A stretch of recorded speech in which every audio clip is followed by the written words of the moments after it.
Sylvia Plath was born on October 2nd, 1932 in Boston, Massachusetts. With foreign parents, her dad being a German professor at Boston University and an expert on bees, and her mom an Austrian maid much younger than her husband. Sylvia published her first poem when she was only 8 years old. Around the time she published her first poem, her father died. In later educational years, she attended Smith College and wrote over 400 poems.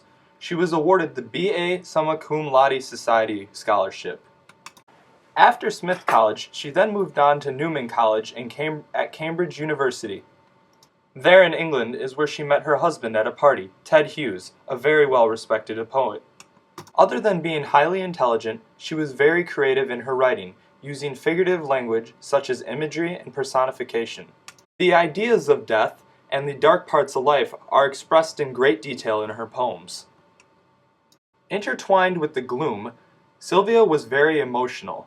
This can be seen in all her writing pieces where she uses intense feeling to grasp the reader. Much of her writing style has to do with the American literature movement in confessionalism. The confessional movement moved the third-person perspective of a reader to a first person with using pronouns such as I. This is a very individualistic and eccentric style of writing. Without losing the creativity of a poem, a writer is able to express what they truly feel rather than having it from an outside perspective. And much like Plath, this method of writing uses heavy emotion. Due to the confessional movement, Plath is able to completely utilize her skills to greater enhance the emotion put on in a writing piece. Along with the confessional movement, Plath had many external influences in her life. Seeing the impacts of World War II at a young age, much of the war is responsible for her gloom. Since the home front was being controlled by women, Sylvia also had a lot of influence from feminism. As seen in her writing, she was highly controversial against social restrictions. Nevertheless, when analyzed further, her poems have clear and obvious implications of how women are limited by their social restrictions.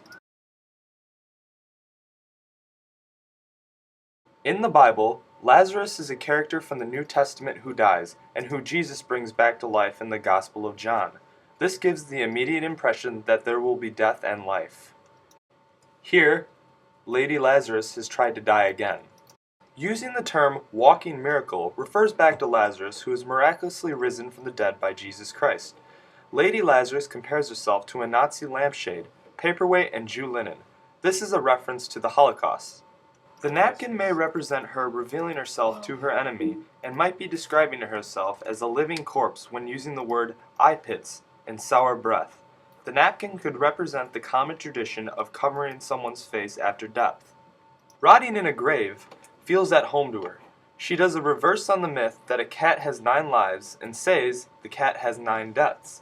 The number 3 is her third time dying, and that she is describing her life as trash.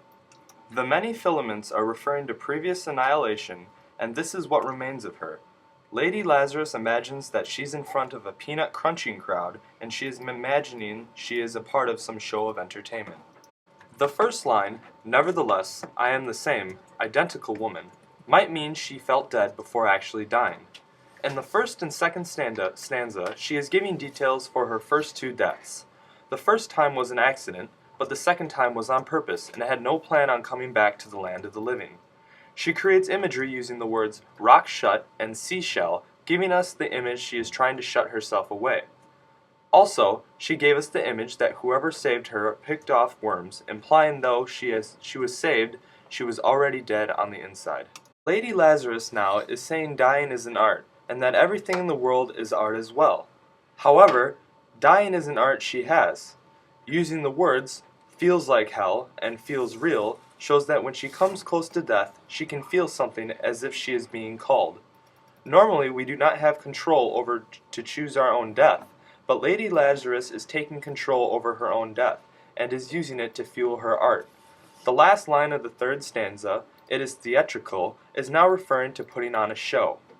Lady Lazarus is putting on a show which represents her resurrection. The first stanza starts with saying she has come back from the dead, and an amused brute shout, "A miracle." This statement knocks her out, leaving her in shock, which gives a violent demeanor to the next stanza. The last line of the second stanza, "There is a charge," shows that lazy Lazarus would charge people to see the scars she bears and pain she has gone through to attain them.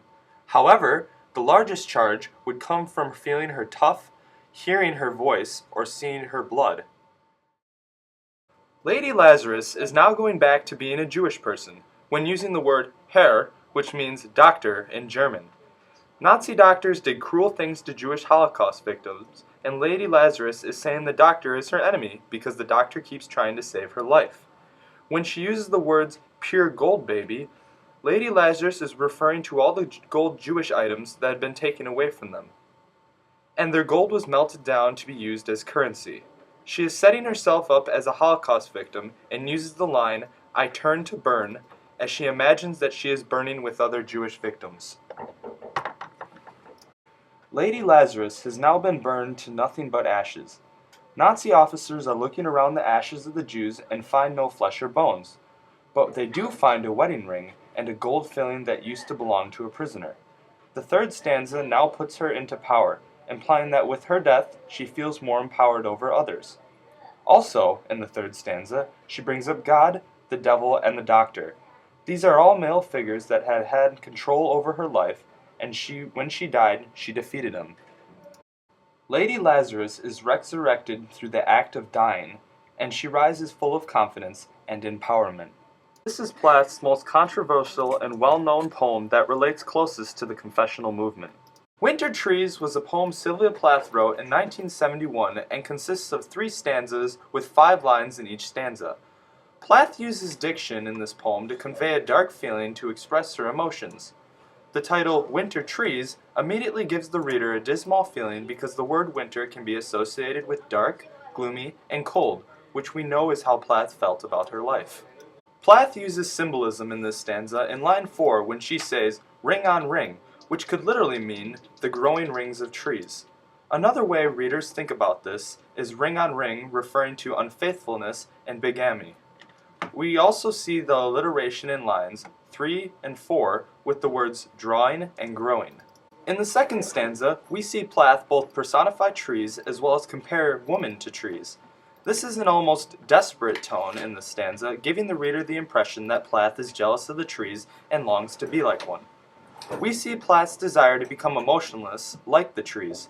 Readers could probably point to Plath's husband's affair as a cause for Plath's want to be emotionless.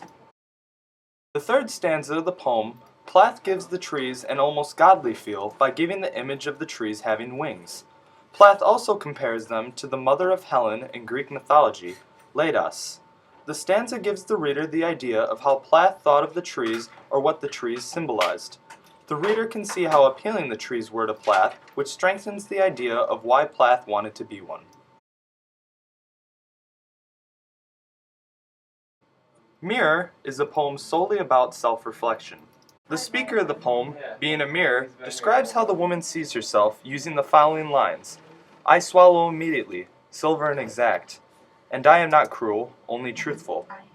These lines describe how a mirror shows how a person is truly feeling on the outside. The woman thinks of the mirror as being deceiving, of showing how she looks, old and ugly. The woman then looks into a lake, expecting different results of her beauty, although nothing is different. The poem also says, then she turns to those liars, the candles or the moon, meaning different lighting or objects can change how she sees herself. The lake sees the woman as an important person because she sees beauty in herself at the lake. The woman also goes to the lake every day to see her beauty, forever leaving the lying mirror. At age 30, Sylvia Plath committed suicide. Before that, she had 2 other attempts with depression pills and a car crash.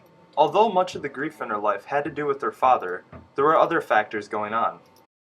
Her husband, Ted Hughes, was reported to cheat on her during her time in London.